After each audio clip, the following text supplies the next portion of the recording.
पूरी इंडस्ट्री में एक यही पैदा हुआ था है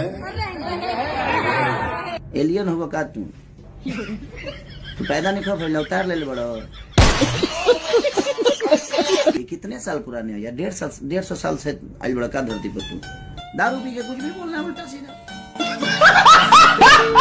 तो गाइस जो पवन सिंह का डायलॉग पे जो है खेसारी लाल उनको तो बढ़िया से एकदम बता देते हैं कि भैया तुम अवतार लिए हो का कि भोजपुरी में नंबर 1 ही तुम ही बन के रहोगे। तो ऐसा भी कुछ नहीं है। बाकी जो आप लोग वीडियो देख रहे हैं ये एक पवन सिंह का बहुत ही पुरानी वीडियो है जिसको लेकर के खेसारी लाल इस वीडियो पे भी भैया रेल दिए, भैया एकदम तगड़ा वाला रेल दिए पवन सिंह को। भाई यहाँ पे ये है कि बहुत पुरानी वीडियो है पवन सिंह की और ये वीडियो ये है कि ऑर्केस्ट्रा में पवन सिंह सिंगिंग करके वहीं पे जो है थोड़ा सा डांस कर देते हैं। ये अपने किसी फ्रेंड के पार्टी में गए थे वहीं पे जो है ये डांस कर देते हैं ऑर्केस्ट्रा में। उसी चीज़ को वीडियो जब मिली खेसारी लाल यादव को तो उस खेसारी लाल क्या किया उस वीडियो को देखते हुए पवन सिंह को भैया रेल दिए, बोल दिए कि भैया पीयू के तुम तो कहीं भी शुरू हो जाते हो। लेकिन ऐसा कुछ नहीं भाई, पवन सिंह से बहुत लोग काफ़ी ज़्यादा इधर उधर की बातें करते रहते हैं लेकिन ऐसी कोई बात नहीं है। पवन सिंह जो है कलाकार है, कहीं पर अपनी ये कला दिखाते हैं। ये नहीं कहते हैं कि मैं बड़ा स्टेज पे करूँगा छोटा स्टेज पे, ऐसी कोई बात नहीं है। बाकी वीडियो को इसलिए कमेंट करके जरूर बताएं और अब किसके फैन है खेसारी लाल या पवन सिंह के जरूर बताएं।